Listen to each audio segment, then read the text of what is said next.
সংগঠন হিসেবে প্রথমে আসলে আদো আদো অবুঝ মনে বলতে হবে। সেই নির্বাচনে হাতে লেখা পোস্টার ও নৌকার পক্ষে লিখেছি।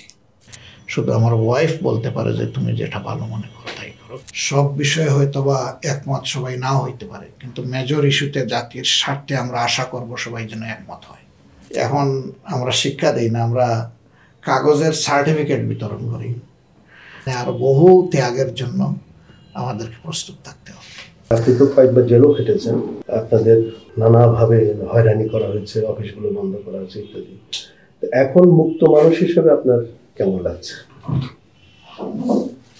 আলহামদুলিল্লাহ, ধন্যবাদ আপনাকে। আমি শুধু জুলুম নির্যাতনের শিকার ছিলাম না, দৈনিক সংগ্রামও জুলুম নির্যাতনের শিকারে পরিণত হয়েছে। এর তৎকালীন সম্পাদক যিনি ছিলেন একজন প্রবীণ সাংবাদিক, প্রথিতযশা সাংবাদিক, যার সমকালীন ব্যক্তিত্ব সাংবাদিকতার জগতে এখন খুব একটা দেখা যায় না। তার সাথেও তখনকার শাসক গোষ্ঠীর লেলিয়ে দেওয়া লোকেরা অত্যন্ত অশোভন আচরণ করেছিল, যেটার জন্য সবাই খুব মর্মাহত হয়েছে যাদের বিবেক ছিল। আর আমরাও মজলুম ছিলাম একই কারণে, কারণ আর অন্য কিছু না। যারা দেশ এবং জাতির স্বার্থের পক্ষে আপসহীন ছিলেন, স্বার্থকে কারো কাছে বিকিয়ে দিতে রাজি হননি, মূলত বিগত সরকার তাদের উপরেই বেশি খড়গহস্ত ছিল। সংগঠন হিসাবে আমাদের উপরে এমন কিছু জুলুম করেছে যেটা অন্য কারো উপর করা হয়নি। আমাদের সংগঠনের ক্রমিক 1 ধরে 11 পর্যন্ত শীর্ষ নেতৃবৃন্দকে আমাদের থেকে কেড়ে নেওয়া হয়েছে। মানবতা বিরোধী অপরাধের বিচারের নামে তাদেরকে চরম অবিচারের মুখোমুখি করা হয়েছে এবং কার্যত তাদের উপর জুডিশিয়াল কিলিং চালিয়ে দেওয়া হয়েছিল। সুস্পষ্টভাবে এটা ছিল বিচারিক হত্যাকাণ্ড। এর কারণ একটাই, তারা দেশের স্বার্থে বিশেষ কোনো মহলের সাথে আপোষ করতে রাজি হয়। সুতরাং তারা তাদেরকে, আমাদের এই নেতৃবৃন্দকে পথের কাঁটা মনে করেছিল। এই কাঁটা সরাতে গিয়ে যা যা করা দরকার সব তারা করার চেষ্টা করেছে। 5 জনকে তারা ফাঁসির কাস্টে ঝুলিয়েছে নির্মমভাবে, এবং বাকি 5 জনের বিষয়টা মৃত্যুর দিকে তাদেরকে জেলের ভিতরে ঠেলে দেওয়া হয়েছিল। এর মধ্যে সাবেক আমির জামাত জনাব অধ্যাপক গোলাম আজম রাহিমাহুল্লাহ এবং তৎকালীন আমির জামাত মৌলানা মতিউর রহমান নিজামী রাহিমাহুল্লাহ থেকে শুরু করে সেক্রেটারি জেনারেল, নায়েবে আমির, একাধিক নায়েবে আমির, 3 জন নায়েবে আমিরকে এই পরিণতির দিকে ঠেলে দেওয়া হয়েছিল। 2 জন জেলের ভিতরে, 1 জন বাইরে। র্যাবের অশোভন আচরণের শিকার হয়ে অধ্যাপক নাজির আহমদ সাহেব দুনিয়া থেকে বিদায় নেন। তাছাড়াও অ্যাসিস্ট্যান্ট সেক্রেটারি জেনারেল এবং একজন নির্বাহী পরিষদ সদস্য। এই অন্যায়ের প্রতিবাদ করতে আমাদের কর্মীরা যখন রাস্তায় নেমেছে, তখন তাদেরকে গণহত্যার মতো অভিযান চালিয়ে হত্যা করা হয়েছে। এই সংখ্যাটা আমাদের হিসাবে 550 ঊর্ধ্বে। আর জুলাই বিপ্লব সহ এই সংখ্যা ধরলে এটা আর অনেক বেশি। সেই নম্বরটা আমরা বলি না এখন, কারণ জুলাই বিপ্লবটা ছিল আপামর জনগণের একটা অভ্যুত্থান স্বৈরাচারী সরকারের বিরুদ্ধে। সুতরাং এই বিপ্লবে যারাই অংশীদার হয়ে জীবন দিয়েছে তাদের সবাইকে আমরা সম্মানিত মর্যাদাবান শহীদ হিসাবে দেখতে চাই এবং দলীয় ভিত্তিতে তাদেরকে পরিচিত করতে চাই না। যদিও সেখানে অবশ্যই আমাদের বিপুল সংখ্যক লোক রয়েছেন, আল্লাহ যাদের কথা বললাম তাদের সকলকেই শহীদ হিসাবে কবুল করুন। আমাদের অফিসগুলো তালাবদ্ধ ছিল। আমরা 13.5 বছরে একটানা কেন্দ্রীয় অফিস সহ সারা বাংলাদেশের বিভিন্ন অফিসে আমরা ঢুকতেই পারিনি।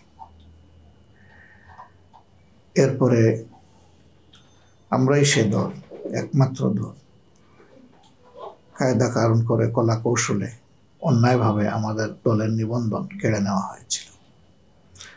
এরপরে আমাদের প্রতীকটাও কেড়ে নেওয়া হলো, একদম খোলা যুক্তি দেখিয়ে। যে এটা যেহেতু বিচার বিভাগের প্রতীক, কাজে এটা কোনো দলের প্রতীক হতে পারে না। তো নৌকা যেহেতু পুলিশের লোগো হয়ে আছে, তাইলে আওয়ামী লীগের লোগো থাকে কিভাবে এটা? আর যদি এটা আওয়ামী লীগের লোগো হয় তাইলে এটা পুলিশের হয়। আর পাল্লা কি জামাতে ইসলামের প্রতীক শুধু বাংলাদেশে, না বাংলাদেশ মতো জামাতে ইসলামী আরো অন্যান্য দেশে আছে, সেখানে পাল্লা আছে কিনা? অথচ আরো বহু দলেরও এরকম পাল্লা প্রতীক দুনিয়া আছে। এটা ছিল জাস্ট একটা খোঁড়া যুক্তি, জামাতকে যে কোনো মূল্যে তারা শেষ করে দিতে চেয়েছিল, দল হিসেবে যাতে জামাতের কোনো অস্তিত্ব না থাকে। আন্দোলনের শেষের দিকে এসে তো আমাদেরকে নিষিদ্ধই ঘোষণা করলো, তারা বিদায় নেওয়ার 4 দিন আগে। এছাড়াও আমাদের নেতৃবৃন্দের বাড়িঘরে বুলডোজার চালিয়ে বাড়িঘর ধ্বংস করা হয়েছে, এটা সারা বাংলাদেশের মানুষও জানে, বিশ্বের মানুষও জানে। এই 5টা জিনিস আর কারো ক্ষেত্রে হয়নি, এটা শুধু জামাত ইসলামের ক্ষেত্রেই হয়েছে। আমাদের রাইট অফ এক্সপ্রেশন, যেটা কথা বলার অধিকার, প্রতিবাদ করার অধিকার, এটা আমাদেরকে মোটেই দেওয়া হয়নি। গোটা 15.5 বছরে আমরা 2টা মাত্র মিটিং, পাবলিক মিটিং করতে পেরেছিলাম। একটা ছিল 23 সালের 10 জুন, যেটা ইঞ্জিনিয়ার্স ইনস্টিটিউশনে হয়েছে। সংগঠন চেয়েছিল এটা করবে বায়তুল মুকাররম উত্তর গেটে, একটা ওপেন প্রোগ্রাম, কিন্তু সেটা না দিয়ে আমাদেরকে ঘরের ভিতরে ঢোকায় দেওয়া হয়েছিল। আর 28 অক্টোবর ওই বছরেরই, ওইটাতে অবশ্য আমরা বলেছিলাম যে পারমিশন না দিলেও আমরা করব।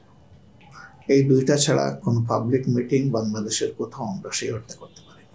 কিন্তু জনগণের দুর্দশা, দুর্ভোগের বিষয় যখনই সামনে এসেছে, দেশের স্বার্থবিরোধী বিষয় যখন আমরা দেখতে পেয়েছি, তখন আমরা আমাদের সামর্থ্য মতো চেষ্টা করেছি মিছিলের মাধ্যমে এর প্রতিবাদ করা, বিবৃতি বক্তব্যের মাধ্যমে এর প্রতিবাদ করা। যখনই আমরা কোনো মিছিলের সিদ্ধান্ত নিতাম, সাথে সাথে আমরা ধরে নিতাম যে আমাদের বিরুদ্ধে অনেকগুলো মামলা হবে, বেশ কিছু লোককে আবার জেলে নেওয়া হবে, পঙ্গু করা হবে, গুলি করা হবে।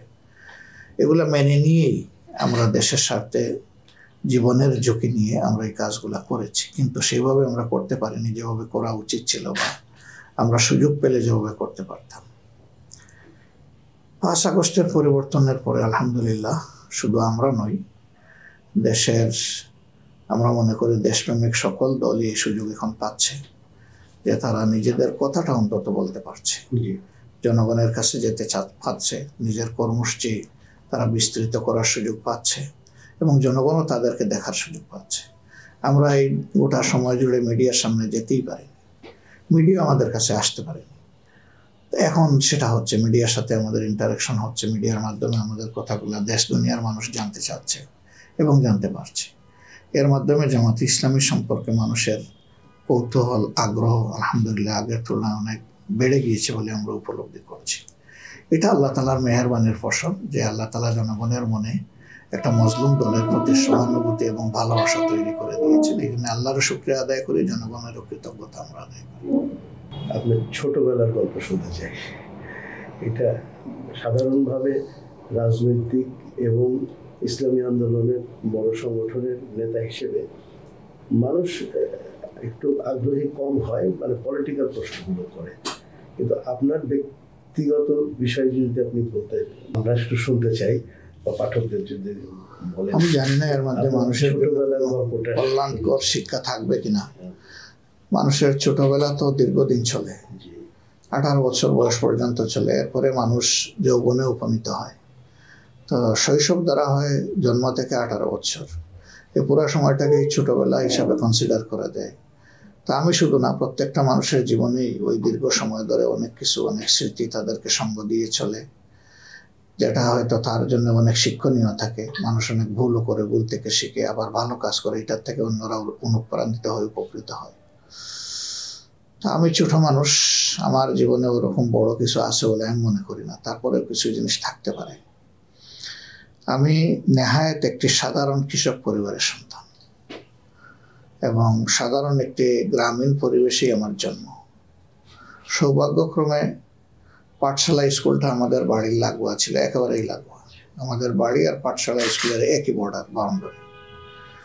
তো সেই হিসাবে এই সুযোগটা আমাদের হয়েছিল, যারা লেখাপড়া করে তাদেরকে দেখে নিজেরা উৎসাহিত হয়ে স্কুলে যাওয়া।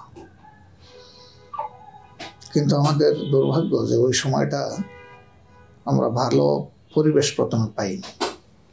আমাদের দুইজন সম্মানিত শিক্ষক ছিলেন, তারা অনেকটা, আমি বলবো যে খুব মনোযোগী ছিলেন না আমাদের ব্যাপারে। তো ক্লাস 4 পর্যন্ত আমাদের এইরকমই গিয়েছে। ক্লাস 4-এ হঠাৎ করে জেলা প্রাথমিক শিক্ষা অফিসার, তখন জেলা বলতে সারা বর্তমান সিলেট বিভাগ মিলে একটাই জেলা ছিল, সিলেট জেলা। তো সিলেট জেলা প্রাথমিক শিক্ষা অফিসার আসলেন আমাদের প্রাইমারি স্কুল ভিজিট করার জন্য। আইসা আনফর্চুনেটলি তিনি 2 শিক্ষকের কাউকেই পেলেন না। তখন আমাদের 2জন শিক্ষক ছিল। তো এখান থেকে ফিরে গিয়ে 2জনকে তিনি এখান থেকে স্ট্যান্ড রিলিজ করলেন এবং অন্য জায়গায়, বেশ দূরের জায়গায় তাদেরকে ট্রান্সফার করলেন। এর পরিবর্তে প্রথমে একজন আসলেন, তিনি 6 মাস একাই শিক্ষা দিলেন যতটুকু পারেন। আমি একটু ইন্টারাপ্ট করি, সেটা হলো যে আপনার ওই স্কুলটার নাম যদি বলেন। হ্যাঁ, তুলাপুর প্রাইমারি স্কুল, স্কুলের নাম। তো তখন যিনি আসলেন প্রথমে, আমাদের আব্দুল মুতালিব স্যার নামে একজন শিক্ষক, তিনি এসে হাল ধরলেন এবং তিনি এটাকে তার জীবনের মনে হলো যে একটা যুদ্ধ হিসাবে গ্রহণ করেছেন, যে স্কুল থেকে কিছু ছাত্র সত্যিকার অর্থে তিনি বের করবেন। কোন জেলায় এবং কোন উপজেলায় যদি? এটা সিলেট জেলা। সিলেট জেলার তখন মহকুমা ছিল মৌলভীবাজার মহকুমা, এবং উপজেলা ছিল, তখন তো উপজেলা না, থানা ছিল কুলাউড়া। তখন উনি যুদ্ধ হিসাবেই নিলেন এবং তিনি প্রচুর পরিশ্রম করেছেন ছাত্রদের পিছনে। তিনি তার পুরা স্কুল টাইমটা শিক্ষা দেওয়ার পরে আগের দিন বলে দিতেন কার বাড়িতে তিনি খাবেন। উনি জানেন না যে ওই বাড়িতে মানে তাদের পরিবেশ কি, খাওয়ানোর জায়গা আছে কিনা, এটা না জেনেই তিনি বলে দিতেন যে আগামীকাল আমি তোমাদের বাড়িতে বিকালের খাবার গ্রহণ করব। 4-5টা গ্রাম মিলে আমাদের স্কুল। কোনো একটা মসজিদে নামাজ পড়তেন, তারপরে বাড়ি বাড়ি গিয়ে বিভিন্ন জায়গায় সারপ্রাইজ ভিজিট দিতেন। তার ছাত্রদের ঘর ধরে ধরে যে পড়ার টেবিলে বসছে কিনা। উনি কিন্তু পড়াতেন না কাউকে, রাত্রে গিয়ে শুধু দেখতেন যে পড়ার টেবিলে ছাত্র আছে কিনা, আগে জানাই যেতেন না। উনি যে মসজিদে নামাজ পড়তেন ওই গ্রামে ঢুকতেন না, অন্য একটা গ্রামে গিয়ে ঢুকতেন, কারণ মসজিদে নামাজ পড়ার সময় তো সবাই দেখে ফেলছে যে উনি মসজিদে নামাজ পড়ছেন, কাজে সবাই অ্যালার্ট হয়ে যেতে পারে। আর ওনার ভিজিটটা যেহেতু সারপ্রাইজ, উনি যেতেন অন্য গ্রামে গিয়ে ঢুকতেন, ঢুকে রিয়েলি দেখে তারপরে ঘুরে ঘুরে উনি চলে যেতেন। তার এই মনিটরিং, তার আন্তরিক এই সেবা এবং আমাদেরকে নিপুণ হাতে গড়ে তোলার এই বিষয়টা আমরা কেউ বলতে পারি না। এবং তিনি এমন শিক্ষক যে আমরা প্রাইমারির গণ্ডি শেষ করে হাই স্কুল পড়েছি, কিন্তু পুরা সময় জুড়ে তিনি আমাদেরকে টেক কেয়ার করেছেন, খবর রাখতেন। হাই স্কুলের গণ্ডি যদিও আমার বাড়ির পাশে 3.5 মাইল দূরে ছিল। এখান থেকে যখন সিলেট এমসি কলেজে ভর্তি হলাম, প্রতি মাসে মিনিমাম স্যারের একটা চিঠি পেতাম। লেখাপড়া কেমন চলছে, শরীর স্বাস্থ্য কেমন আছে, খাওয়া দাওয়া ঠিক আছে কিনা, একজন পিতার মতো যেগুলা খুঁটে খুঁটে মানুষ জিজ্ঞেস করে। তখন তো আর ফোনের যুগ না, তখন ছিল চিঠির যুগ। তো এটা এনজয় করতাম। আমিও চেষ্টা করতাম স্যারের চিঠির জবাব দেওয়ার। ছুটিতে বাড়িতে গেলে চেষ্টা করতাম স্যারের দোয়া নেওয়ার তার বাড়িতে গিয়ে। তিনি আমাদের স্কুলে বেশি দিন থাকেন নাই অবশ্য। 4.5 বছর পরে তিনি আবার বদলি হয়ে তার একান্ত পাশের গ্রামের একটা স্কুলে চলে গেছিলেন, কিন্তু আমরা অপরচুনিটি তাকে পেয়েছি। তিনি অ্যাসিস্ট্যান্ট টিচার ছিলেন, পরে হেডমাস্টার হিসেবে আরেকজন আসলেন। তিনি আলহামদুলিল্লাহ খুব কেয়ারিং ছিলেন, কিন্তু এই স্যার যেভাবে, যে মডেলে তিনি ঘুরে ঘুরে ছাত্রদের টেক কেয়ার করতেন, এটা বোধহয় আর কোনোদিন কেউ পাইছে কিনা, পাবে কিনা এই রকম। আলহামদুলিল্লাহ আমার এই মহান শিক্ষক যখন রিটায়ার করবেন, তখন তিনি বললেন যে আমি তো বাবা হজের নিয়ত করেছি তোমার ম্যাডাম সহ, কিন্তু আমাদের সার্ভিস বেনিফিট পাইতে তো অনেক দেরি হয়, তুমি কোনো সাহায্য করতে পারবা কিনা, আমার ভয় হচ্ছে যে আমি হজের আগে মরে যাই কিনা। তা আমি মৌলভীবাজারের ডিসি সাহেবকে ফোন করলাম যে ছোট্ট একটা সহযোগিতা যদি করতে পারেন, আমরা ঋণী থাকবো আপনার কাছে বিষয়টাই। তিনি শুনলেন, শুনে বললেন যে আপনি কালকেই তাকে পাঠান। একটা টাইম দিয়ে বললেন যে উনি এসে যেন ওনার নামটা শুধু বলেন, আমার অ্যাটেন্ডেন্স বললেই আমি তাকে ভিতরে নিয়ে আসবো। আলহামদুলিল্লাহ আমার শিক্ষক গেলেন এবং অ্যাকর্ডিংলি ডিসি সাহেব যেভাবে বলেছিলেন তিনি সেইভাবেই করলেন। এটা কত সালের কথা? এটা 2004 বা 2005 হবে। তো তিনি চরম সম্মানের সাথে হাতে কেস নিয়ে বের হয়ে আসলেন। 3 ঘন্টার ভিতরে সব প্রসেস কমপ্লিট। তিনি তার বাড়িতে না গিয়ে সিলেট চলে আসছেন আমার সাথে দেখা করার জন্য। আয়েশা কেঁদে দিলেন, বললেন যে তুমি কি বলেছিলে রিশাদকে? স্যার আমি তো তেমন খারাপ কিছু বলিনি। না খারাপ তো না, ভালো কি বলছে? তেমন না, তেমন জানি না, বেশি ভালো কিছু বলি নাই, তো আপনার ব্যাপারে এতটুকু বলেছিল। বললো যে এই ভদ্রলোক তো পিতার সম্মানে আমার সাথে হ্যান্ডেল করেছে, নিশ্চয়ই কোনো ভালো বংশের ছেলে হবে। ঋষি সাহেবের জন্য দোয়া করলেন, আমার জন্য দোয়া। আমার এই টিচার হজে যাওয়ার আগে যতগুলা বাড়িতে তিনি আহার এবং পানি গ্রহণ করেছেন, প্রত্যেকটা বাড়িতে গিয়ে ক্ষমা চেয়েছেন।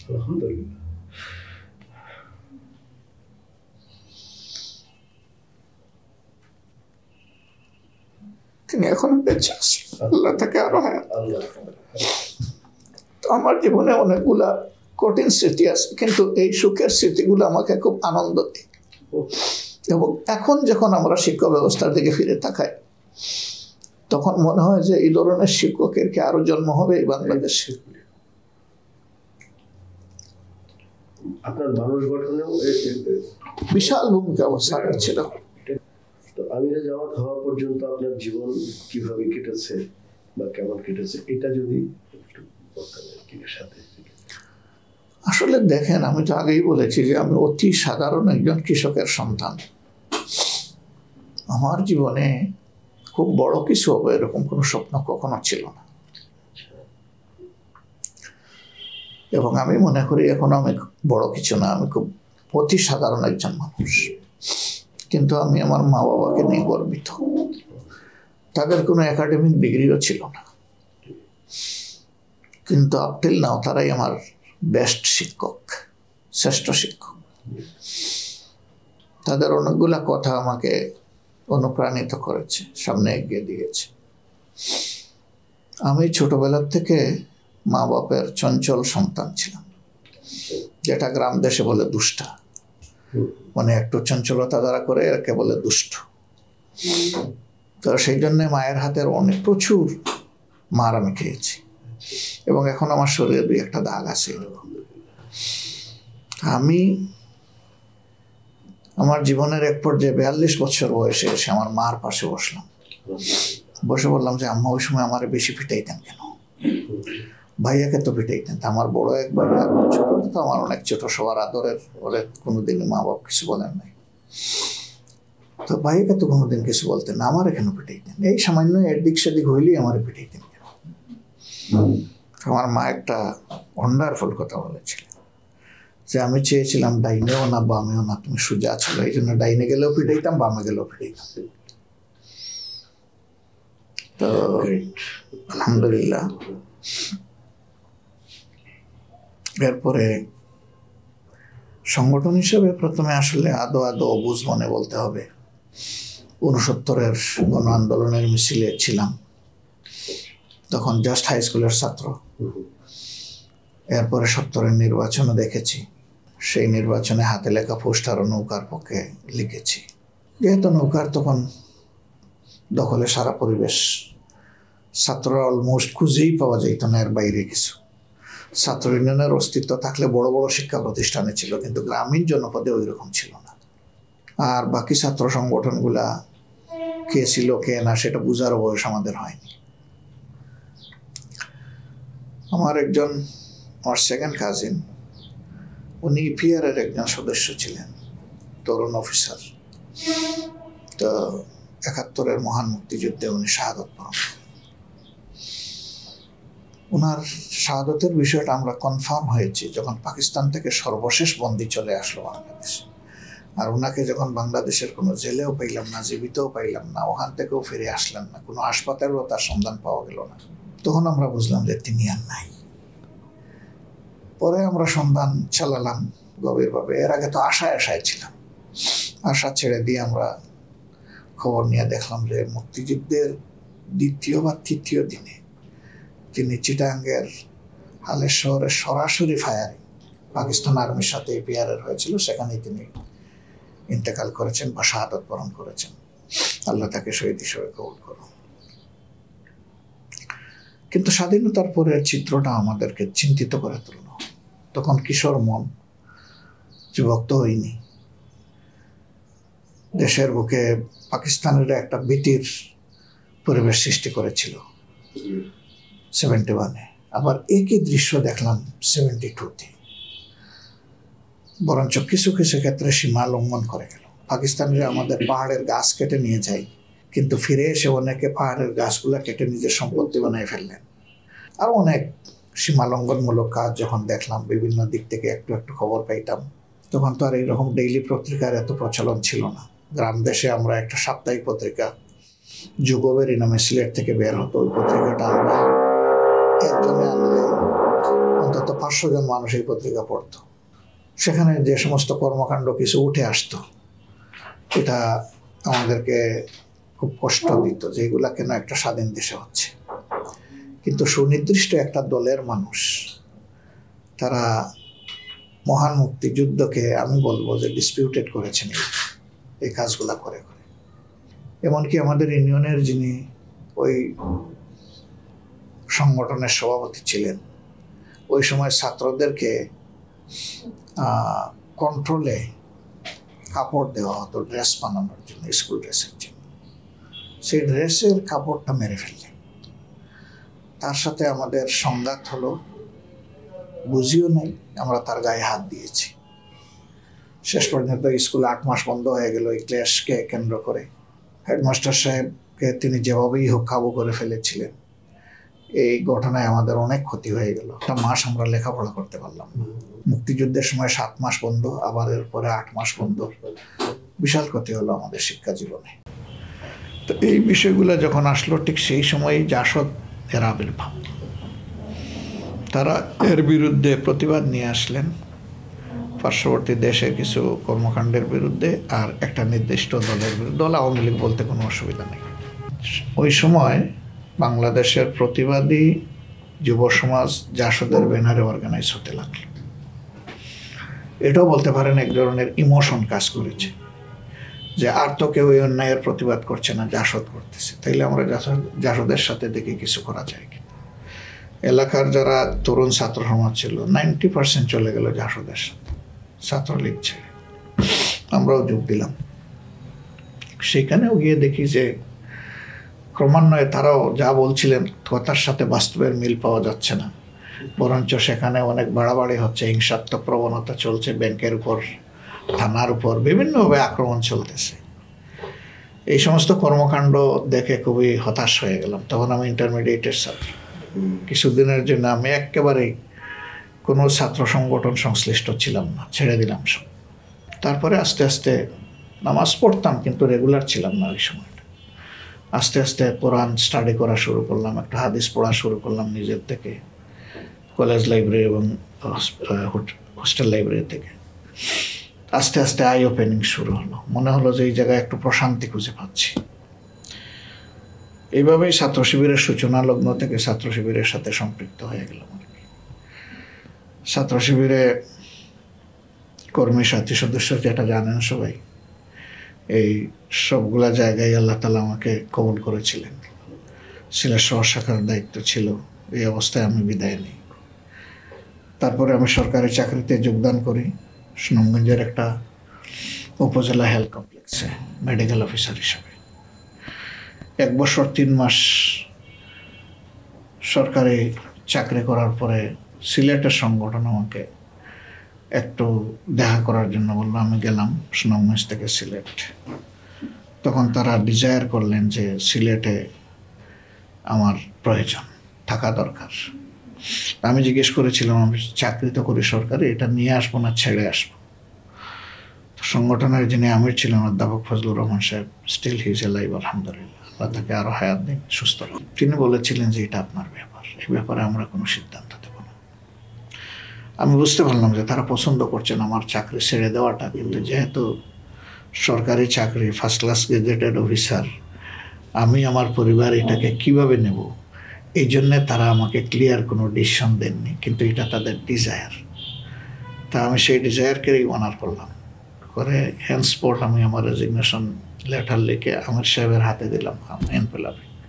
তিনি বললেন এইটা কি? আমি বললাম এটা আমার সার্ভিস থেকে রেজিগনেশন। তিনি বললেন যে আমরা তো আপনাকে রিজাইন করতে বলি নাই, আমি বললাম যে আমি বুঝতে ভুল না করলে এটাই আপনারা চেয়েছেন। তখন বললেন যে কেন, আপনার মা বাবা আছেন, বড় ভাই আছেন, ওয়াইফ আছে, তাদের সাথে একটু শেয়ার করবেন না, এত বড় ডিসিশন জীবনের।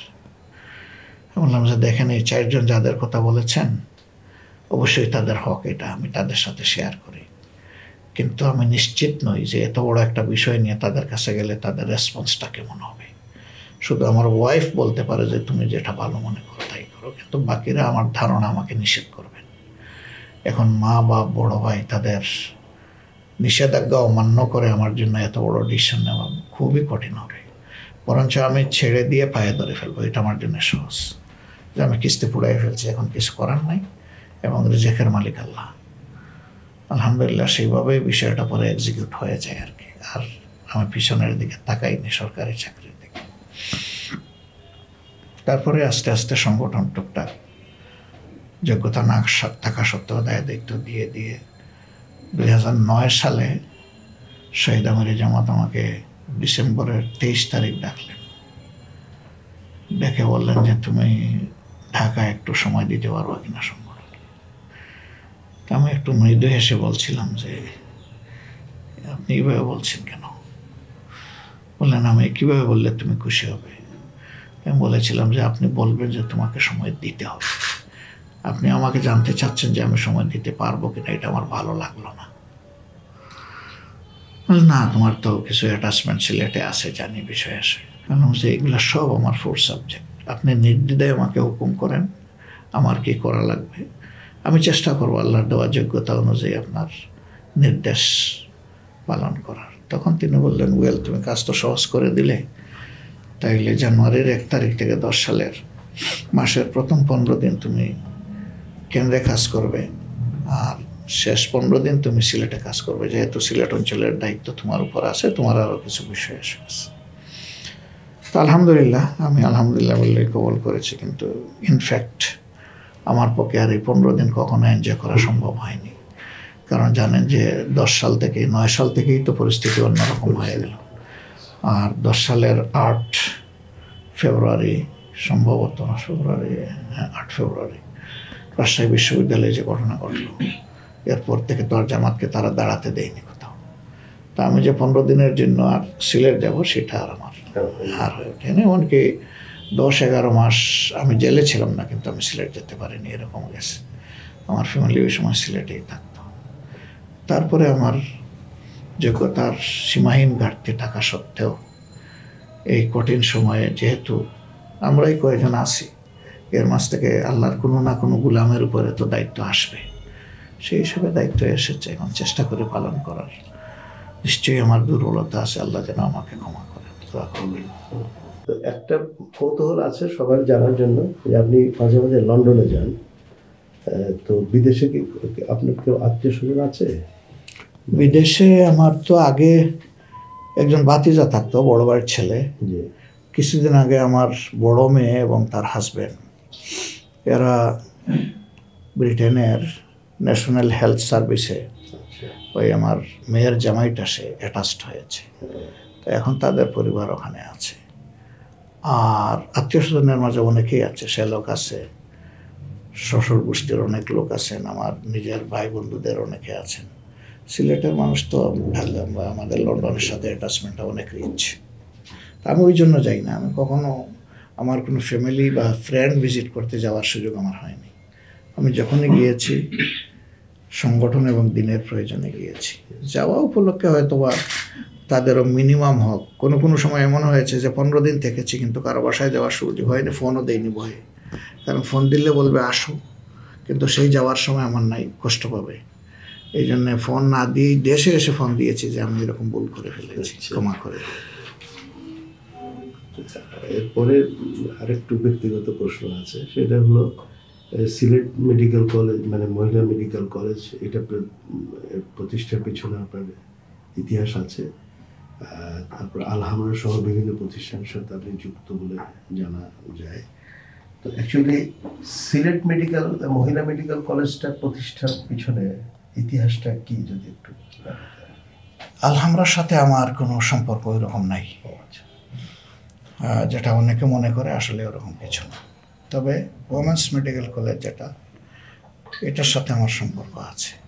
আমি আমার স্টুডেন্ট লাইফে মেডিকেল কলেজে যখন পড়ি তখন পরিবেশটা আমার কাছে মুসলমানদের ছেলে মেয়েদের পরিবেশের অনুকূল মনে হয়নি, যার কারণে তখন থেকেই ভাবতাম যে, তখন বাংলাদেশে কোনো মহিলা মেডিকেল ছিলও না, তখন থেকেই ভাবতাম যে এই ধরনের কিছু একটা এভিনিউ দাঁড় করানো যায় কিনা। তো আলহামদুলিল্লাহ আমি এখানে আমার বন্ধু বান্ধবরা এই ব্যাপারে আমাকে যথেষ্ট সাপোর্ট দিয়েছেন এবং তাদের স্ট্রং সাপোর্টের কারণে আজকে একটা শক্ত প্রতিষ্ঠান আলহামদুলিল্লাহ দাঁড়ায় গেছে, যে কোনো ঝড় ঝাপটা চ্যালেঞ্জ এই প্রতিষ্ঠানের গতি আটকায় রাখতে পারেনি। আর আমরা এখানে চেষ্টা করেছি কোয়ালিটি মানুষগুলোকে পিক আপ করার। আমরা এখানে ধর্ম বর্ণ দেখি নেই, আবার চেষ্টা করেছি কোয়ালিটি এডুকেশন এবং সার্ভিস দুটোই দেওয়ার। তারপরেও আমাদের লিমিটেশন আছে, এটা স্বীকার করে আমরা চেষ্টা করছি আরও কত বেশি সুন্দর করা যায় আমাদের এডুকেশন সিস্টেম এবং এর পাশাপাশি আমাদের সার্ভিস সিস্টেম দুইটাকে। আর কোনো প্রতিষ্ঠানের সাথে ভার্চুয়ালি আপনার কোনো সম্পর্ক? মানুষ মনে করে সবগুলোর সাথে আমাদের এটার কারণ হলো যে হয়তো বন্ধু বান্ধবরা একটা উদ্যোগ নিয়েছে, আমি চেষ্টা করেছি তাদেরকে আমার জ্ঞান বুদ্ধি থেকে কিছু পরামর্শ দেওয়ার। আবার বিভিন্ন প্রতিষ্ঠান যখন চ্যালেঞ্জের মুখে পড়েছে তখন চেষ্টা করেছি তাদের ক্রাইসিস ম্যানেজমেন্টে সহযোগিতা করার। তো এই সমস্ত জিনিস দেখে দুনিয়ার মানুষ যা ভাবে আর কি, যে ওনার স্বার্থ না থাকলে এখানে হাসে কেন। আমার স্বার্থ অবশ্যই ছিল, আমার স্বার্থ ছিল যে আমার বন্ধু বান্ধবদের অ্যাসোসিয়েশনটা যেন সুন্দরভাবে চলে। এই জন্য আমি তাদেরকে এইভাবে চেষ্টা করতাম সহযোগিতা করার, যার কারণে সিলেটে এরকম সামাজিক উদ্যোগগুলা যথেষ্ট সাফল্যের মুখ দেখে আর কি। আলহামদুলিল্লাহ এর একটা গুড ইমেজ আছে সিলেটে, যে এদের অ্যাসোসিয়েশনগুলো ভালো। তো দেশের পরিস্থিতি নিয়ে একটু আলোচনা করি। দেশের বর্তমান পরিস্থিতিকে আপনি কিভাবে মূল্যায়ন করেন? বর্তমান পরিস্থিতি তো একেবারে বিচ্ছিন্ন করা যাবে না অতীত থেকে। আমরা 15.5 বছর দুঃশাসনের ভিতরে ছিলাম সারা জাতি, শুধু জামাত ইসলামী না, এখানে যত বিরোধী দল আছেন, মত আছেন এবং ইসলামপন্থী যারা জনগণ আছেন, সবার উপরেই জুলুম নির্যাতন গিয়েছে। এবং আমি তো বলি যে একজন ভিক্ষুকের উপরেও জুলুম করা হয়েছে, কারণ তার কাছ থেকেও তো বাড়তি মূল্যের আদায় করা হয়েছে এবং তার সাথে তাকে ওই বাড়তি মূল্যের উপর বেটও দিতে হয়েছে। আর ভিক্ষুক ভিক্ষা করতে গেলে চাঁদা তখনও দিতে হয়েছে, এখনও হয়তো দেওয়া লাগে, শুনি যেটা। তো এইভাবে একটা দুঃশাসন এবং দুর্নীতির মহারাজ্যে আমরা ছিলাম।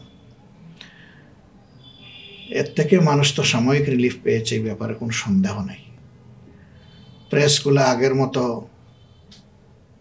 সিন্ডিকেটেড নিউজ যেটা আমরা দেখতাম, একই নিউজ, একই ভাষা, একই শব্দ, কোনো দলকে হিরো বানানো হচ্ছে, আবার কোনো দলকে জিরো বানানো হচ্ছে।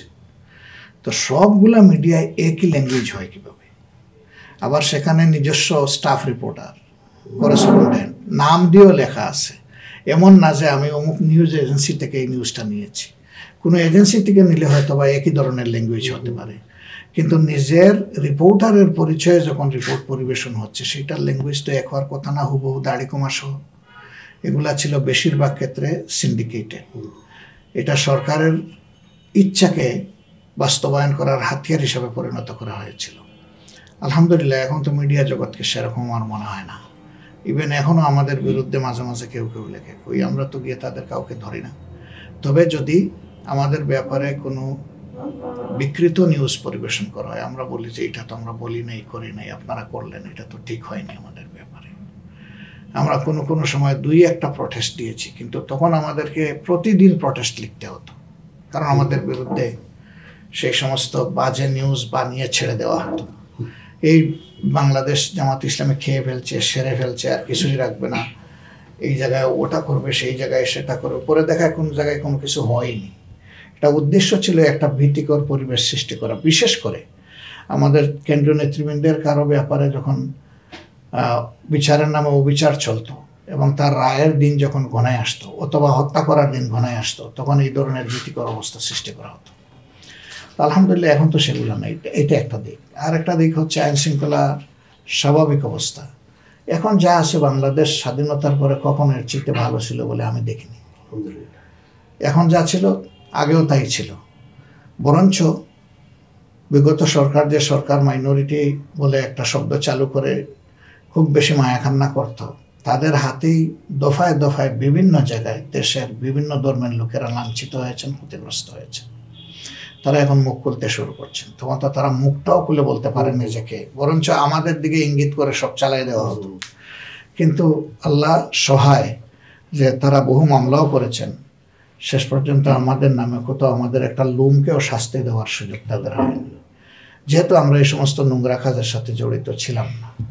এই জন্য আমরা বরাবর বলি যে ওরকম যদি কিছু হয় তাহলে স্বাধীনতার পর থেকে আজ পর্যন্ত যা হয়েছে তার শ্বেতপত্র প্রকাশ করা হোক, এবং আমরা দেখি যে কোন দলের লোকেরা কি করেছে। তো এই চ্যালেঞ্জ যে দলের সাহস আছে নেওক, এবং আমরা এও বলি যে এটার জন্য দরকার হয় আন্তর্জাতিক বিভিন্ন সংস্থার সহায়তা নিয়ে একটা নিউট্রাল ইনকোয়ারি করা হোক। সেই নিউট্রাল ইনকোয়ারিটার জনগণ জেনে নেব যে কার কি অবস্থা নিয়ে যায়। আমরা এটা বলছি না যে আমরা নিষ্পাপ, আমাদের ভুল হয় না, এটা আমরা বলছি না, কিন্তু জনগণ তো তখন জানতে পারবে যে প্রকৃত বিষয়টা কি। আমরা এটা জানার এবং জানানোর খুবই আগ্রহ আমাদের আছে। জানি না আমাদের এই আগ্রহ কোনোদিন ফুলফিল হবে কিনা, আল্লাহ ভালো জানে। বাজার মূল্যটা মানুষকে কষ্ট দিচ্ছে, সেটা তো আগেও ছিল। সে আওয়ামী লীগের গভর্নমেন্ট বলে যে নিজেরা নির্বাচিত গভর্নমেন্ট, কি ধরনের নির্বাচন সেটা দুনিয়াও জানে, দেশও জানে। তো এই নির্বাচনী গভর্নমেন্ট তো এটা পারে নাই কন্ট্রোল করতে, বরঞ্চ বারবার বলেছে যে সিন্ডিকেটের কাছে আমরা অসহায়। আবার দেখা গেছে সিন্ডিকেট তারা নিজেরাই যেখানে নিকৃষ্ট স্বার্থ জড়িত, সেই সিন্ডিকেটটা কন্ট্রোল করবে কি? কিন্তু সেই সিন্ডিকেটের ধারাবাহিকতা এখনো চলছে, এটা ভাঙতে হবে জাতিকে। আমরা বারবার বর্তমান ইন্টারিম গভর্নমেন্টকে বলেছি যে এটা যদি না ভাঙতে পারে তাহলে আমরা জনগণ কমফোর্ট পাবো না। এটা ভাঙেন, আমরা আপনাদেরকে সাহায্য করব, জনগণ আপনাদেরকে সাহায্য করবে, কারণ এখানে সবার স্বার্থ নিহিত। তো সেটা ভাঙতে হবে সরকারকে। এই একটা জায়গায় কনসার্ন খুব বড়। আর একটা বিষয় হলো যে আওয়ামী লীগ তাদের শাসন আমলে বিতির রাজ্য কায়েম করে যেমন সবার উপরে জুলুম করেছে, ঠিক এখনো তারা পালিয়ে গিয়েও জনগণকে শান্তিতে থাকতে দিবে না, এই ধরনের কিছু উদ্যোগ তারা নিচ্ছে। এই জন্য নাও এন্ড দেন দেখা যাবে আজকে এটা কালকে ওইটা বিভিন্ন উৎপাত বিভিন্ন জায়গায় সৃষ্টি করছে। কালকে শুনলাম সেন্ট মার্টিনে 2-3টা বাড়ি জ্বালিয়ে দেওয়া হয়েছে। এগুলা কারা করে? এগুলা হচ্ছে প্রতিনিয়ত একটা উৎপাত সৃষ্টি করে সরকারকে, জনগণকে আতঙ্কের মধ্যে রাখা। তো আলহামদুলিল্লাহ তাদের সকল পরিকল্পনা ইতিমধ্যে ব্যর্থ হয়েছে, ষড়যন্ত্র ব্যর্থ হয়েছে। এমনকি সাম্প্রদায়িক উস্কানি দিয়েও এই দেশকে একটা দাঙ্গার দিকে ঠেলে দেওয়ার চেষ্টা করা হয়েছিল। আল্লাহ রক্ষা করেছেন, এদেশের মানুষ দায়িত্বশীলতার পরিচয় দিয়েছে, চরম ধৈর্য ধারণ করেছে, যার কারণে যারা ষড়যন্ত্র করেছিল তাদের ষড়যন্ত্র বাস্তবায়ন হয়নি। তবে এরা বসে থাকবে না, এদের ব্যাপারে জাতিকে সতর্ক থাকতে হবে। দেশকে যারা ভালোবাসেন তারা কেউ এদেরকে প্রশ্রয় দিবেন না, এটা আমরা আশা করতে চাই। একটা জায়গায় আমরা দারুণ আশাবাদী যে আমাদের যুব সমাজ এই সমস্ত বাড়াবাড়িকে একদম বরদাস্ত করতে রাজি না। যদি যুব সমাজের ঐক্যটা শক্ত থাকে, আর যেভাবে তাদেরকে এগিয়ে আমরা দিয়েছিলাম জুলাই আগস্টের বিপ্লবের পথে সারা জনগণ মিলে, সেই রকম যদি এদেশের জনগণেরও অবস্থান হয়, আলহামদুলিল্লাহ বাংলাদেশ ঘুরে দাঁড়াবে ইনশাআল্লাহ। কুয়েত সফরের আগে আপনি অন্তর্বর্তী সরকারের প্রধান উপদেষ্টার সাথে একান্ত বৈঠক করেছেন। আপনি কি মনে করেন প্রধান উপদেষ্টা এবং তার উপদেষ্টা পরিষদ এখন সঠিক পথে আছে?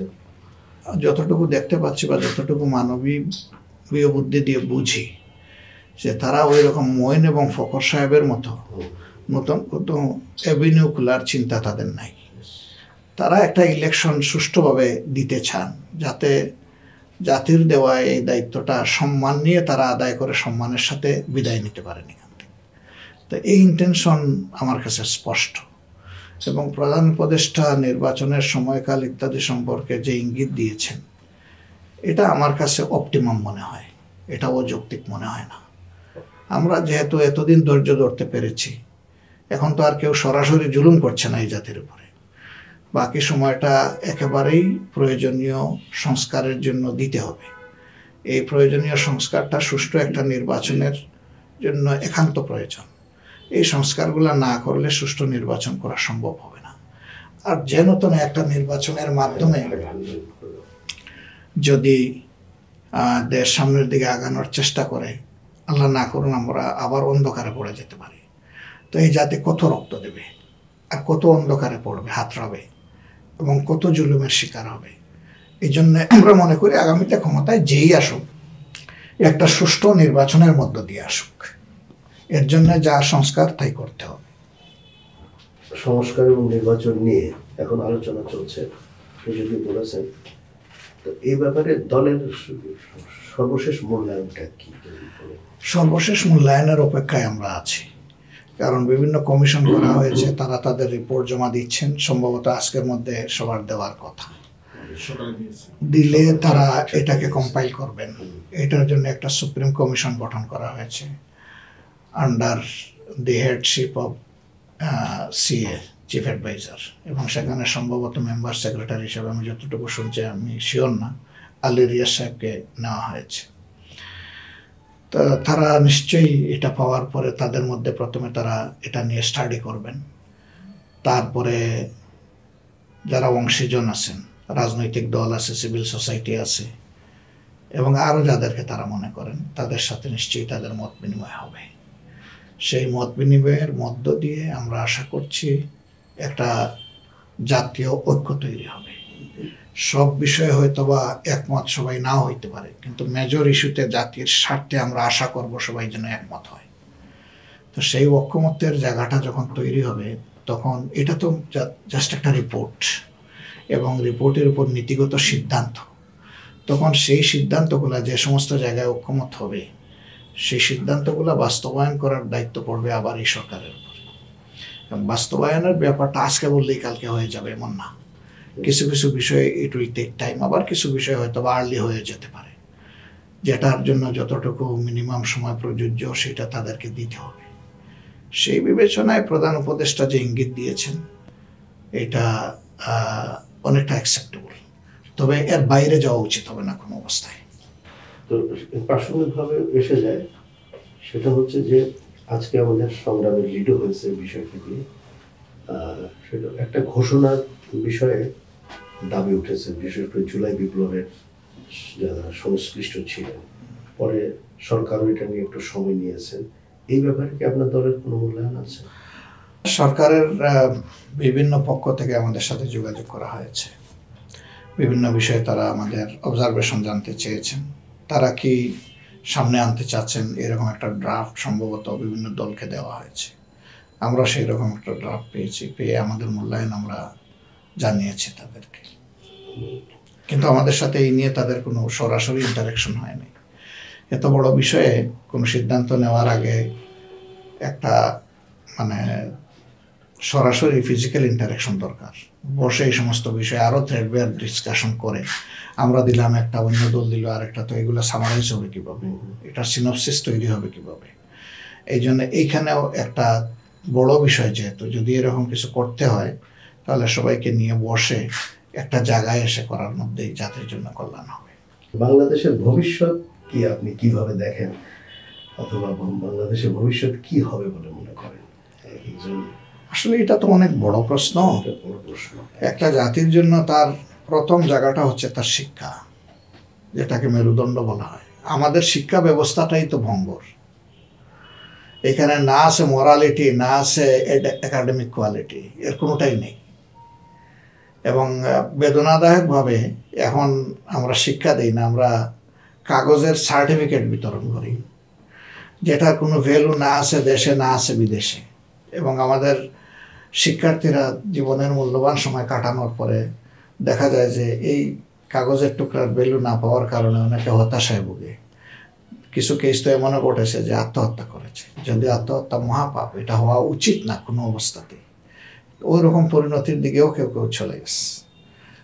আমরা মনে করি এই জায়গাটায় সবার আগে হাত দেওয়া উচিত। মরাল বেসড একটা এডুকেশন সিস্টেম যদি বিল্ড আপ না হয়, তাহলে এডুকেটেড লোক তৈরি হবে এবং করাপশন আরও বিস্তৃত হবে, আরও রিফাইন্ড ওয়েতে করাপশন হবে। এখন তো আমাদের সমাজের সবচেয়ে বড় দুষ্ট পথ হলো করাপশন, দুর্নীতি। তো দুর্নীতিমুক্ত হতে হলে তো মানুষের মনটা আগে, মগজটা আগে পরিষ্কার পরিচ্ছন্ন হতে হবে, ক্লিন হতে হবে। ট্রান্সপারেন্সি তার মগজে আগে এস্টাবলিশ হওয়া লাগবে। এইটা শিক্ষা করে দেবে, এটা তো অন্য কেউ করে দেবে না। মানুষের শিক্ষা 3টা স্তরে মানুষ লাভ করে, পারিবারিক, প্রাতিষ্ঠানিক এবং সামাজিক। এই 3টা মিলিয়ে তার শিক্ষা কমপ্লিট হয়। তো এই শিক্ষাগুলো আমরা দিতে পারছি না। এই জায়গায় আমাদেরকে ফিরে আসতে হবে। তখন আমরা যদি সত্যিকার অর্থে দেশপ্রেমিক খোদাভীরু নাগরিক তৈরি করতে পারি, তাহলে তাদের হাতেই দেশ এগিয়ে যাবে ইনশাল্লাহ।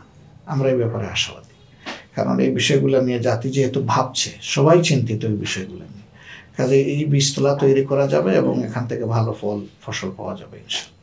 এছাড়া তো আছে, অনেক জায়গায় হাত দিতে হবে, কিন্তু শিক্ষাটা হলো তার প্রথম। যেমন ধরেন বিদেশে আমাদের 1.5 থেকে 2.5 কোটি এক্সপাট্রিয়েট আছে। মোস্ট অফ দেম তারা হলো অদক্ষ শ্রমিক হিসাবে গিয়েছে, দক্ষ শ্রমিক না। তো দক্ষ কর্মী হিসাবে যদি তারা যেত, তাহলে এখন যা আর্ন করে একজন মানুষ, তার 5 গুণ 6 গুণ আর্ন করতে পারত। কিন্তু সে অদক্ষ হওয়ার কারণে তার শ্রমের সেই প্রপার মূল্যটা সে পাচ্ছে না।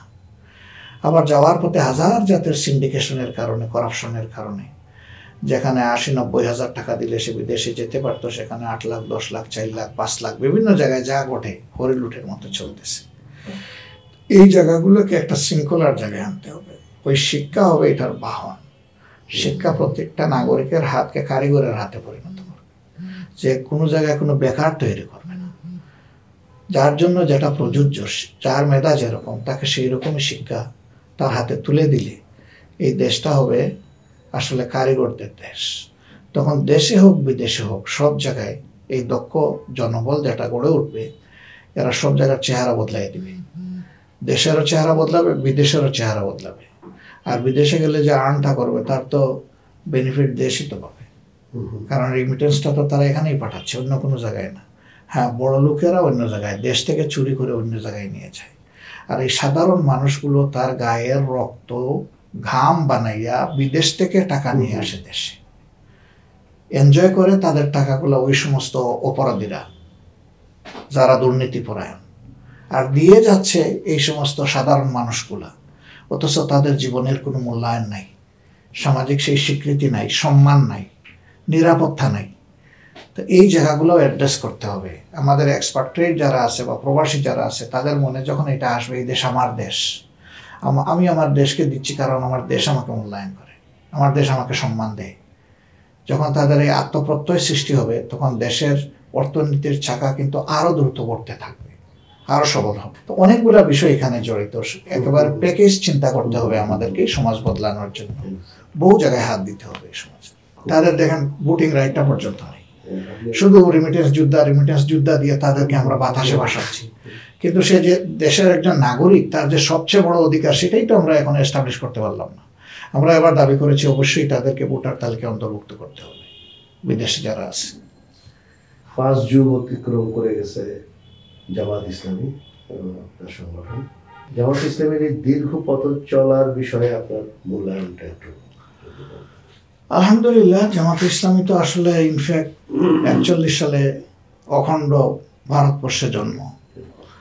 এরপরে এখন 7টা চ্যাপ্টারে এটা আছে এই নামে। নেপাল তার নাম বদল করেছে, ইসলামী সং নামে ধারণ করে, তারা এখন আর জামাত ইসলামী লেখে না। বাকি সব জায়গায় জামাত ইসলামী নামেই আছে। প্রতিষ্ঠার লগ্ন থেকে জামাতের প্রথম যুগে যারা এই সংগঠনটা প্রতিষ্ঠা করেছিলেন, তারা চেয়েছিলেন যে মানুষের মনোজগতের প্রথম পরিবর্তনটা আসুক, ইসলাম সম্পর্কে তাদের একটা কমপ্লিট ধারণা হোক, যে ইসলাম গতানুগতিক অর্থের কোনো ধর্ম না, এটা জীবনের টোটাল সলিউশন এবং একমাত্র কমপ্লিট কোড অফ লাইফ।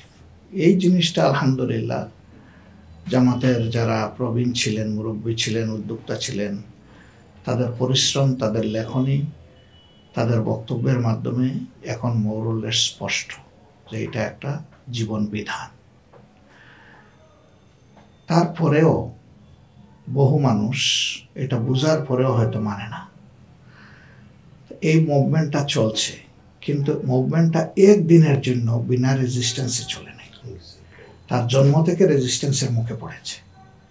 প্রথমে বিভিন্ন মহলের তুমুল সমালোচনা, একেবারে বাতাসে উড়িয়ে দেওয়ার মতো ফু দিয়ে, এরপরে শারীরিক আক্রমণ, তারপরে বিভিন্ন জায়গায় নিষিদ্ধ করা, জায়গায় জায়গায় এটা নিষিদ্ধ বারবার হয়েছে, আবার ফিরে এসেছে। এই বাংলাদেশেও এটা তো দ্বিতীয়বার নিষিদ্ধ হলাম আমরা। এর আগে তো আমরা 72-এ একবার নিষিদ্ধ হয়েছি। তো এটা পাকিস্তান আমলে হয়েছে, ইন্ডিয়ায় হয়েছে, বিভিন্ন জায়গায় এটা হয়েছে। তো এইটা আর কোনো সংগঠনের ক্ষেত্রে ঘটেনি। মানে সংগঠন তো অনেকগুলো আছে, দৃশ্যমান সংগঠন যারা ডেমোক্রেটিক ভ্যালুস নিজেরা ধারণ করেন, যে পরিবর্তনটা হোক নিয়মতান্ত্রিকভাবে, অস্ত্রের মাধ্যমে নয়, অস্থিরতা সৃষ্টি করে নয়, এইরকম সংগঠনগুলোর মধ্যে একমাত্র জামাত ইসলামীকে এই অবস্থাটা ফেস করতে হয়েছে। এমনকি অন্য কোনো ইসলামী সংগঠনকেও এটা ফেস করতে হয়নি, আমরা যতটুকু দেখতে পাচ্ছি। তো সব কিছুর পরে আমি অন্যান্য দেশে এখন যাচ্ছি না, এখন বাংলাদেশে আমি যেটা দেখতে পাচ্ছি যে দেশের যুব সমাজের মধ্যে এই নিয়ে ব্যাপক উৎসাহ উদ্দীপনা আমরা লক্ষ্য করছি। তবে হ্যাঁ, আমাদেরকে স্বাভাবিকভাবে কাজ করতে না দেওয়ার কিছু কুফলও আমরা দেখতে পাচ্ছি। জোর করে যেহেতু আমাদের কার্যক্রম বন্ধ করে দেওয়া হয়েছিল, শিক্ষা প্রতিষ্ঠানের ছেলেরা কাজ করতে পারে নাই, মেয়েরা কাজ করতে পারে নাই, সাধারণ জনগণের মাঝে আমরা কাজ করতে পারি নাই, সেই হিসাবে ইসলামের নামে আবার বিভিন্ন বাড়াবাড়ি আমরা লক্ষ্য করছি। এটা হলো মূলধারাকে কাজে বাধা দেওয়ার কুফল। আমাদেরকে যদি বাধাটা না দেওয়া হতো তাহলে আমাদের কথাগুলো স্বাভাবিকভাবে জনগণের কাছে যেত এবং অন্য কেউ তাদেরকে ভিন্নভাবে প্রভাবিত করার সেই সুযোগটা পেত না। তো এইটা হয়েছে, এটা আমরা লক্ষ্য করছি, যেটা সমাজের জন্য ভাববার বিষয়। হ্যাঁ, যারা করছেন হয়তো বা তারা ন্যাক নিয়তেই করছেন, কিন্তু ন্যাক নিয়তের সাথে মানবতার সামগ্রিক কল্যাণের বিষয়টাও বিবেচনায় আনতে হবে। রাসূল করিম সাল্লাল্লাহু আলাইহি ওয়াসাল্লাম ইসলাম পূর্ণাঙ্গ স্টেট হিসাবে কায়েম করার আগে ধৈর্যের যে পরিচয় দিয়েছেন, এখান থেকে বিচ্যুত হওয়ার আমাদের কোনো সুযোগ নেই। সেখানেও কিন্তু শাহাদতের ঘটনা ঘটেছে। আম্মাজান হযরতে সুমাইয়া রাদিয়াল্লাহু তাআলা আনহা থেকে শুরু হয়েছে, তারপরে তো ধারাবাহিকভাবে চলেছে, এমনকি ইসলামী রাষ্ট্র কায়েম হওয়ার পরেও তো হয়েছে, গুপ্ত হত্যারও শিকার হতে হয়েছে, অনেক কিছু ঘটেছে সেখানে। সেই ক্ষেত্রে আল্লাহ রসুল একটা মুহূর্তের জন্যেও তিনি তার ধৈর্য হারাননি এবং সাহাবায়ে কেরাম রিদওয়ানুল্লাহি তাআলা আলাইহিম আজমাইন তাকে সেইভাবেই সহযোগিতা করে গেছেন। বিশেষ করে হুদাইবিয়ার সন্ধির সময় আবু জান্দাল রাদিয়াল্লাহু তাআলা হাতে পায়ে বেড়ি, রক্ত ঝরছে, মক্কা থেকে পালিয়ে এসেছেন, কিন্তু ওই সন্ধিতে লেখা ছিল মক্কাবাসী যদি তাদের পালিয়ে আসা কোনো লোককে ফেরত চায় তাইলে রাসূল করিম সাল্লাল্লাহু আলাইহি ওয়াসাল্লাম, তার তো রাসূল স্বীকার করে নাই, মুহাম্মদ তাদেরকে তাদের হাতে তুলে দিতে বাধ্য হবেন। তখন তারা বলেছিল যে এখনই প্রমাণ হয়ে যাক যে তোমরা চুক্তি মানবা কি মানবা না, আবু জান্দালকে ফেরত চাই। আবু জান্দাল ছিলেন মক্কাবাসীর পক্ষে যিনি নেতৃত্ব দিচ্ছিলেন তার আপনজন, বলছিলেন যে আমার আপনজনকে দিয়েই সেটা আগে পরীক্ষা হোক, তোমরা আমাদের হাতে ফেরত দেও কিনা। আল্লাহ রসুল বললেন যা বলেছি তাই হবে। সাহাবায়ে কেরাম ডুকরে কেঁদে উঠলেন শিশুদের মতো, যে আমাদের ভাইকে রক্তাক্ত অবস্থায়, জিঞ্জির পড়া, শিকল পড়া, এই অবস্থায় কি আমরা আবার নির্যাতনের জন্য, তার জীবনটাকে শেষ করে দেওয়ার জন্য ওদের হাতে নির্দয়ভাবে তুলে দেবো? হে আল্লাহ রসুল। রাসূল করিম সাল্লাল্লাহু আলাইহি ওয়াসাল্লাম বলেছিলেন, রসুলরা যে বিষয়ে এগ্রি করে ফেলেন এটার থেকে ফিরে যাওয়ার কোনো সুযোগ নেই, এটা মানা তাদের জন্য ওয়াজিব। আল্লাহই আবু জান্দালের মুক্তির ব্যবস্থা করে দেবেন, তার পথ সহজ করে দেবেন। পরে তাই হয়েছে, আল্লাহ রসুল যা ধারণা করেছেন তাই হয়েছে, কিন্তু তিনি চুক্তি মেনেছেন, চুক্তি লঙ্ঘন করেন নাই। অল্প দিনের ভিতরেই এটা দফারফা হয়ে গেছে আলহামদুলিল্লাহ। আল্লাহ তাআলা তাদেরকে সেই বিচক্ষণতা দিয়েছিলেন এই মজলুমদেরকে। মজলুমরা তারা নিজেরা সংগঠিত হয়ে আরববাসীর জন্য এমন একটা রেড সিগন্যাল তারা জারি করেছিল যে পরে তারাই বলেছে এগুলা তোমরা নিয়ে যাও, আমাদের দরকার নেই। তা আল্লাহ তাআলা চাইলে সবই করতে পারেন, কিন্তু ধৈর্যের কি পরিচয় তখন চিন্তা করেন। রক্ত ঝরছে, পায়ে শিকল, সেই অবস্থায় ফেরত দিয়ে দিলেন, আল্লাহর উপর তোমাদেরকে ইখতিয়ার করলাম। তো বাংলাদেশেও এই ধৈর্যের পরীক্ষা আমাদের শেষ হয়ে গেছে বলে আমরা মনে করি না। এইখানে আরো বহু ত্যাগের জন্য আমাদেরকে প্রস্তুত থাকতে হবে। সংক্ষেপে হলেও অনেক দীর্ঘ আপনি বক্তব্য রেখেছেন। সংগ্রাম পত্রিকা আপনার কাছে কৃতজ্ঞ যে আপনি এত ব্যস্ততার মধ্যেও সময় দিয়েছেন, বিশেষ করে এখন আমাদের যেভাবে আমাদের চিফ রিপোর্টার সাহেব সময় নিয়েছেন আপনার কাছে। আমাদের জন্য দোয়া করুন। ইনশাআল্লাহ দোয়া থাকবে। শুধু সংগ্রামের প্রতি আমার একটা প্রত্যাশা থাকবে, এটি হচ্ছে যে সংগ্রাম যেন একটা আদর্শ সংবাদপত্র হয়। ইনশাআল্লাহ এখানে সত্যকে আমরা সত্য হিসাবেই তুলে ধরবো, মিথ্যার খোলস আমরা উন্মোচন করব, আমরা সাদাকে সাদা বলবো। আমরা সংগ্রামের কাছে দেখতে চাই যে সংগ্রাম কালোকে কালো বলবে, সাদাকে সাদা বলবে। সেইভাবে যদি সংগ্রাম তার দায়িত্ব পালন করে চলার পথে আল্লাহ সংগ্রামকে যেভাবে নিজে হেফাজত করে রেখেছেন, আগামীতে আল্লাহ সংগ্রামকে এগিয়ে দিবেন ইনশাআল্লাহ। পাঠক মানে জনগণ। জনগণের উদ্দেশ্যে একটাই মেসেজ, যে জাতি এই দেশ আমাদের সকলের। সুতরাং দল ধর্মের ঊর্ধ্বে উঠে জাতীয় স্বার্থকে আমরা যেন সমুন্নত করতে পারি এবং আমাদের এই অক্ষ যেন আমাদেরকে আমাদের লক্ষ্যপানে এগিয়েতে সহযোগিতা করে। আর দেশ এবং জাতির বিরুদ্ধে যারা ষড়যন্ত্র করবে, আমরা ঐক্যের মাধ্যমে তাদেরকে যেন আমরা সঠিকভাবে মোকাবেলা করতে পারি। আল্লাহ যেন এই তৌফিক আমাদেরকে দান করেন।